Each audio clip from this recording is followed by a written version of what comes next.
सातारा जिल्ह्यातील एक असे दुर्गम दुर्गरत्न ज्याचा पुराणाशी संबंध तर आढळतोच, पण त्याचा इतिहासही तितकाच ज्वलंत आहे. श्रीमंत पंतप्रतिनिधी यांचा अजिंक्य वासोटा, तेलीन मारी सोटा, बापू गोखल्या सांभाळ कासोटा. जय शिवराय मित्रांनो, आजची आपली उन्हाळ दिवसाची उन्हाळ भटकंती आहे ती सातारा जिल्ह्यातील याच ऐतिहासिक दुर्गम अशा दुर्गरत्नाची. किल्ले वासोटा अर्थात व्याघ्रगड.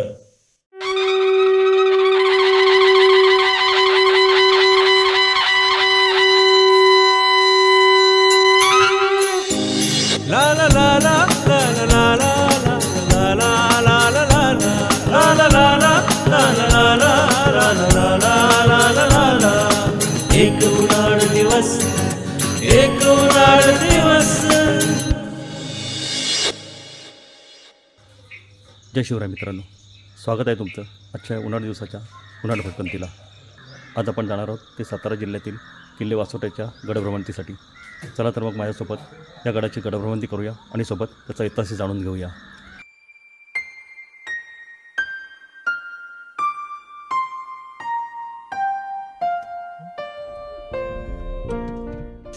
सातारा जिल्ह्यातील कोयनेच्या बॅकवॉटरवर वसलेले बामणोली हे गाव वासोटा किल्ल्यावर जाण्यासाठी उत्तम पर्याय आहे. येथून गडावर जाण्यासाठी बोटिंगची व्यवस्था आहे. सातारा ते बामणोली हे अंतर साधारण 42 किलोमीटर आहे. कास पठार व कास तलाव मार्गे आपण बामणोलीला संध्याकाळपर्यंत येऊन वस्ती करायची आणि दुसऱ्या दिवशी सकाळी लवकर उठून वासोटा गडभ्रमंती करायची. आता मी जिथे उभा आहे ते आहे वासोटा किल्ल्यावर जाण्यासाठी सर्वात उत्तम पर्याय असलेलं वासोटा ॲग्रो टुरिझम हे रिसॉर्ट. निसर्गाच्या सानिध्यात असलेलं हे रिसॉर्ट खूप छान आहे आणि राहण्याची व्यवस्था खूप उत्तम, अत्यंत माफक दरात हे आपल्याला वासोट्याची सफर घडवून आणतात.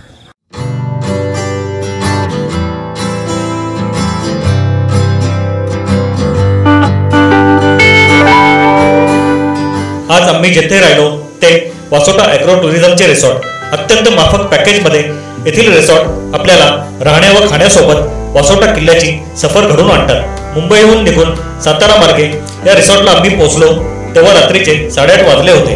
हॉटेलचा परिसर खूप शांत होता. दिव्यांच्या मंद प्रकाशात केलेली वातावरण निर्मिती खूप छान होती. जेवणामध्ये अनलिमिटेड व्हेज नॉनव्हेज थाळीवर ताव मारला आणि तेथील पर्यटकांसोबत गप्पा गोष्टी करीत कॅम्पफायरचा आनंद लुटला.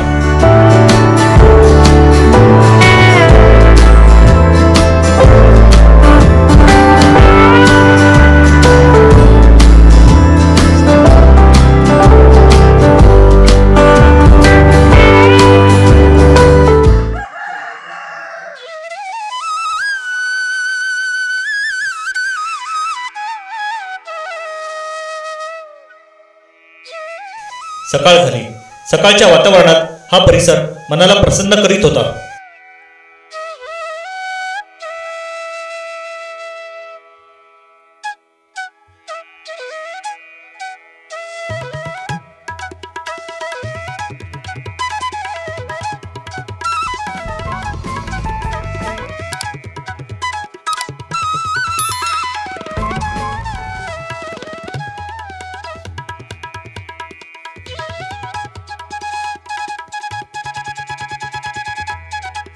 कांदेपोहे, चहा आणि हॉटेलमधून पॅक लंच घेऊन आम्ही गडाकडे जाण्यास निघालो.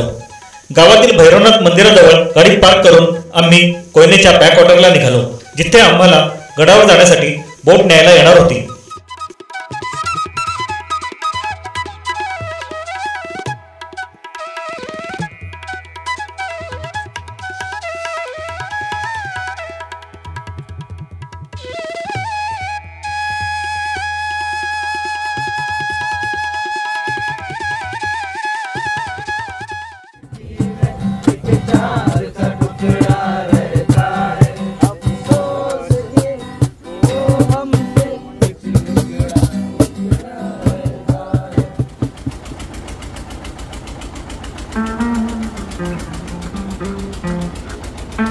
आता आजूबाजूचा निसर्ग पाहत अथांग पसरलेल्या कोयनेच्या या जलाशयातून आमचा प्रवास वासोटा किल्ल्याच्या दिशेने सुरू झाला.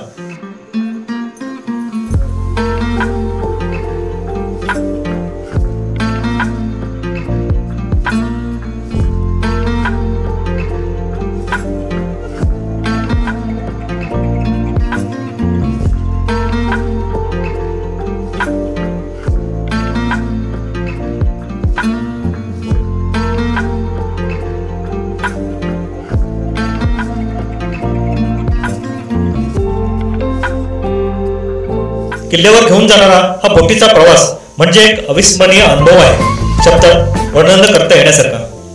जवळजवळ 1 तासाच्या बोटिंग नंतर आम्हाला वासोटा किल्ल्याचे दर्शन झाले.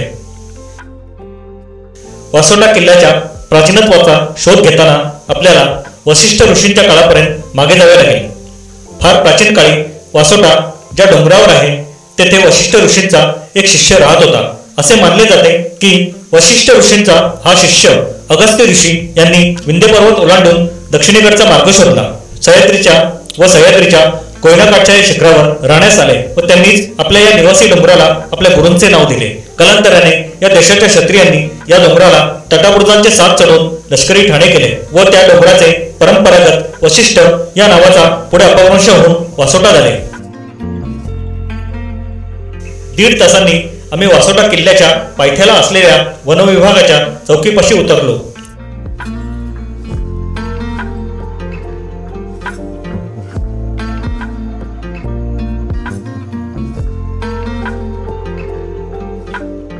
वनविभागाच्या या चौकीत आपल्याला कास व गडाच्या परिसरात आढळणारे प्राणी व वनस्पती यांची माहिती पाहायला मिळते. कोयनेच्या जलाशयामुळे व तेथे अभयारण्य घोषित केल्यामुळे तेथील गावे स्थलांतरित केली गेली व त्यामुळे तेथे वाढलेल्या घनदाट जंगलात आता वाघ, बिबटे, अस्वले यासारख्या अनेक हिंस्र प्राण्यांचा वावर आहे. त्यामुळे सकाळी 10 ते संध्याकाळी 5 हे अभयारण्य पर्यटकांसाठी खुले असते.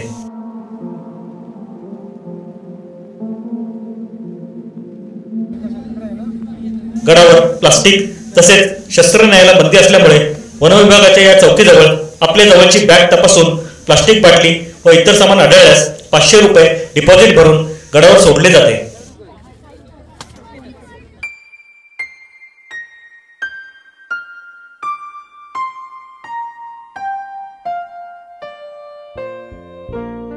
सर्व कायदेशीर बाबींची पूर्तता करून आता आमचा प्रवास गडाकडे सुरू झाला.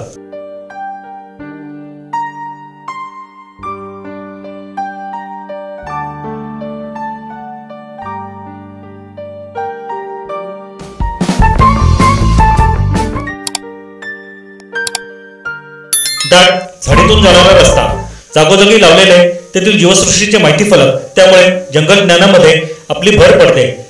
गडावर असलेल्या टाक्यात पिण्यायोग्य पाणी नसल्यामुळे गडावर जाताना लागणारे थंडगार पाण्याचे 2 झरे आपली तहान भागवण्याचे काम करतात.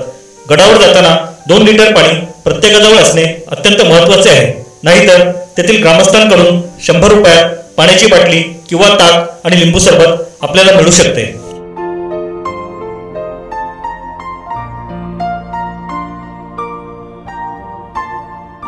गडाच्या मार्गावर असलेले हे मारुतीचे मंदिर, या मारुतीच्या बाजूला गणपती विराजमान झालेले आपल्याला पाहायला मिळतात. गडावरील पहारेकऱ्यांच्या ही चौकीची जागा असावी.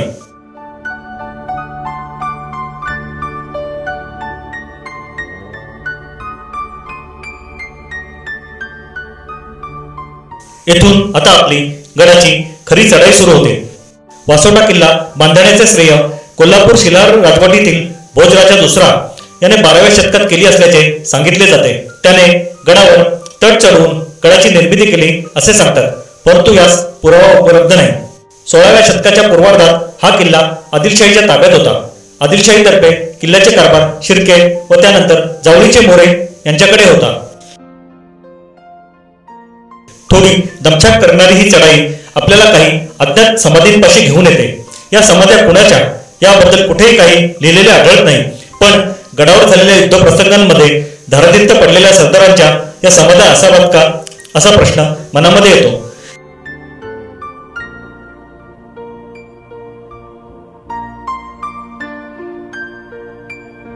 या समाध्यांपासून थोडा पुढे आलो की नागेश्वर गुंफेकडे जाणारा फाटा लागतो. या मार्गाने साधारण 2 तासांनी आपण नागेश्वराच्या गुंफेत पोहोचतो. 15 जानेवारी 1656 ला जावळी छत्रपती शिवरायांकडे आली आणि जावळीतील अनेक किल्ले स्वराज्यात आले, पण वासोटा स्वराज्यात आल्याचा उल्लेख कागदपत्रात सापडत नाही. 2 मार्च 1660 ला पन्हाळा किल्ल्यास सिद्धी जोहरचा वेढा पडला आणि या वेढ्यात छत्रपती शिवाजी महाराज पन्हाळ्यावर अडकून पडले. छत्रपती शिवाजी महाराज पन्हाळ्याच्या या वेढ्यात अडकले असतानाही मासाहेब जिजाबाईंनी बांदलांचे सैन्य पाठवून हा गड 7 जुलै 1660 रोजी पुन्हा स्वराज्यात आणला. बांदलांनी अविश्वसनीय कामगिरी करत हा किल्ला ताब्यात घेतला व वासोट्यावर भगवे निशाण फडकले.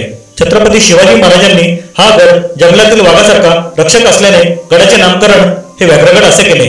छत्रपती शिवाजी महाराज पन्हाळ्यावर अडकलेले असताना राजापूरच्या इंग्रज अधिकाऱ्यांनी सिद्धी जोहरला मदत करत लांब पल्ल्यांच्या तोफा पन्हाळ्यावर टाकल्या होत्या.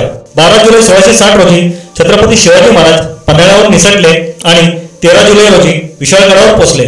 पुढे पन्हाळ्याच्या वेढ्यातून निसटून आल्यानंतर कोकण स्वारीत महाराजांनी इंग्रजांचा हिशोब चुकता केला.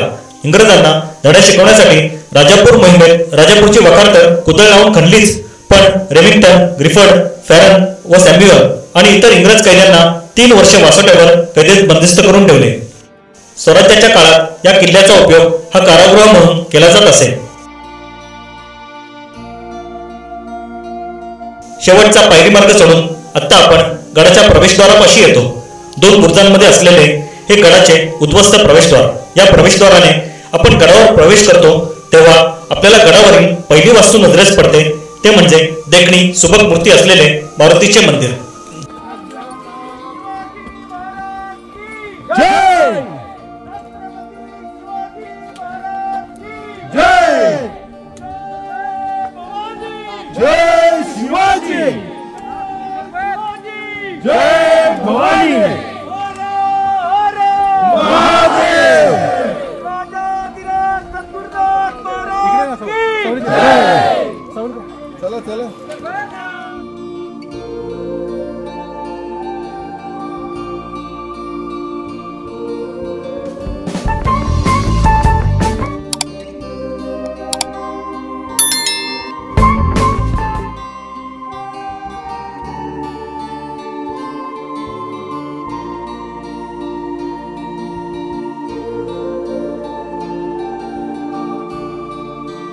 या मंदिराच्या बाजूला पाण्याचा एक तलाव आहे. तसेच अजून एका बुरुजाचे अवशेष आपल्याला येथे पाहायला मिळतात. या मंदिराच्या बाजूने 3 दिशेला 3 वाटा जातात. पश्चिमेकडे जाणारी वाट आपल्याला गडावरील उद्ध्वस्त वाड्यापाशी घेऊन येते. आता या वाड्याचे फक्त मजबूत जोते शिल्लक आहे, पण त्याचा आकार पाहता हा त्या काळी तेथील सरदाराचा वाडा असावा.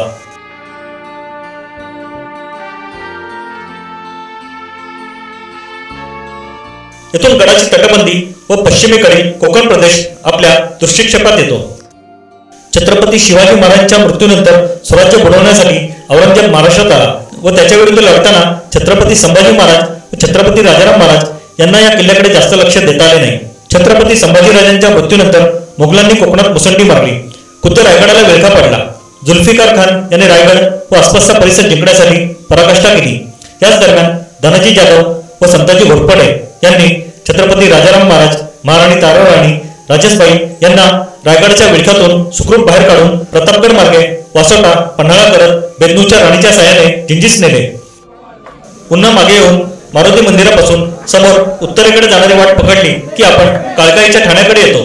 वाटेतच महादेवाचे मंदिर लागते.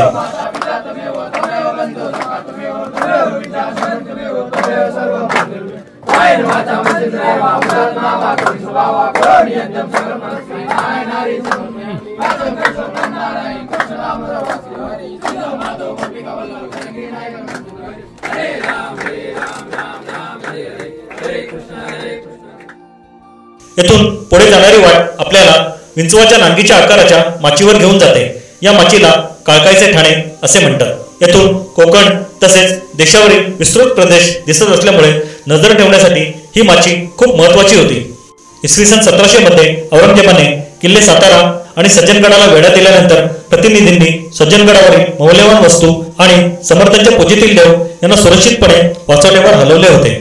इसवी सन 1733 मध्ये चिपळूण जवळील गोवळकोट उर्फ गोविंदगडाच्या मोहिमेत या किल्ल्यावरून काही तोफा पाठवल्याचा उल्लेख कागदपत्रात सापडतो. उत्तर पेशवाई हा किल्ला औंधच्या थोटे पंतप्रतिनिधींकडे गेला.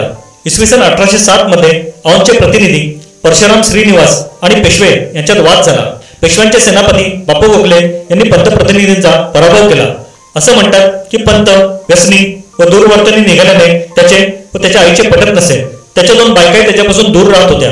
म्हणूनच आपल्या मुलाशी जमत नाही म्हणून पंतप्रतिनिधीच्या आईने बापू गोखलेंच्या मदतीने त्यास कैद करून मसूरच्या गडीत अटकेत ठेवले. त्यावेळी आपल्या धनाचा पराभव सहन न झाल्याने पंतप्रतिनिधीची उपपत्नी ताई तेलीड उर्फ रमाबाई हिने हा किल्ला काबीज करून तेथे वास्तव्य केले आणि पेशव्यांच्या विरोधात बंड केले. त्यानंतर मसूरच्या गडावर हल्ला चढवून पंतप्रतिनिधीस बंदमुक्त करून आणले. पंतप्रतिनिधी मसूरच्या कैदेत असताना त्यांचे बहुतेक किल्ले आणि मुलूक हा पेशव्यांच्या हाती पडला.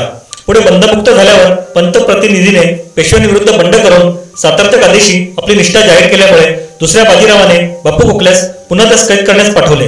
पण पंतप्रतिनिधी असलेला वासोट्याचा किल्ला ताई तेलिणीच्या हाती असल्यामुळे दुसऱ्या बाजीरावाने वासोट्यावर चढाई केली व त्याच्या बाजूच्या जुन्या वासोट्यावरून नव्या वासोट्यावर तोफांचा मारा केला.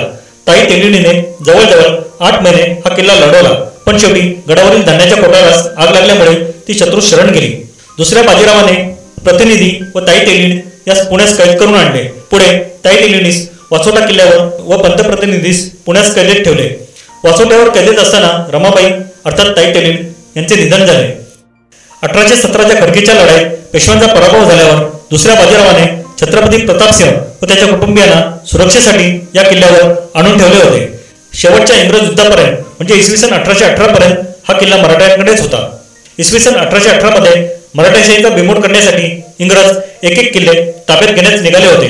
हैदराबादहून पुण्याकडे येणाऱ्या कॉर्नेट हंटर आणि मॉरिसन या 2 इंग्रज अधिकाऱ्यांना मराठी सैन्याने पुण्याजवळ खडकीजवळ पकडले आणि कांगोरी उर्फ मंगळगडावर नेऊन त्यांचा छळ केला. त्यानंतर त्यांना वासोट्यावर हलवले. त्यांना सोडवण्यासाठी जनरल प्रिझलर आणि त्यांच्या मदतीने ग्रँड डफ एल्फिस्टन हे इंग्रज अधिकारी निघाले. सुरुवातीला इंग्रजांनी पायथ्याहून मारा केला, पण किल्लेदार भास्कर पंत यांनी कडवा प्रतिकार केला. शेवटी बापू गोखल्यांचीच युक्ती वापरून इंग्रजांनी तोफा जुन्या वासोट्यावर चढवल्या. एका ताकदीच्या दारुगोळ्याने किल्ल्याला मारायला यश येऊन किल्लेदाराच्या वाड्याचे नुकसान झाले. एक तोफगोळा चंडिका मंदिरात पडला. नाईलाजाने किल्लेदाराने शरणागती पत्करली. 29 मार्च 1818 रोजी जनरल प्रिझलर या इंग्रज अधिकाऱ्यांनी वासोटा किल्ला हस्तगत केला. गडाच्या दक्षिणेला असलेल्या आपण बाबूगडावशी पोहोचायचे. वासोट्याचा हा उत्तुंग कडा, त्याच्यासमोर असलेला जुना वासोटा किल्ला. आज जुन्या वासोट्याला जाणारी वाट अस्तित्वात नाही, पण याच गडामुळे वासोटा किल्ला हा पेशव्यांना व इंग्रजांना जिंकता आला होता. छत्रपती शिवाजी महाराज के जय. जय भवानी बोला. छत्रपती शिवाजी महाराजांचा जय हो.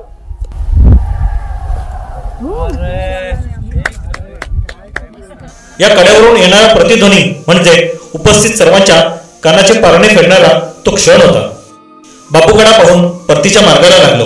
वनविभागाच्या सूचनेपर्यंत संध्याकाळी 4 पर्यंत सर्वांना परत बेसला असलेल्या चौकीपाशी यावी लागते. मित्रांनो, माझी उन्हाळ दिवसाची उन्हाळ भटकंती आज पुन्हा एकदा वासोटा किल्ला पाहून सार्थकी लागली होती. पुन्हा कोयनेच्या बॅकवॉटरमधून आमचा परतीचा प्रवास सुरू झाला, तो मावळतीच्या सुरुवातीला साक्षी ठेवून. तुम्हाला माझा ब्लॉग हा आवडला असल्यास व्हिडिओला लाईक व असेच नवीन ऐतिहासिक ठिकाणांचे व्हिडिओ पाहण्यासाठी माझ्या या चॅनलला सबस्क्राईब करायला विसरू नका. पुन्हा भेटू एका नवीन उन्हाळ दिवसाच्या उन्हाळ भटकंतीला. जय भवानी, जय शिवराय.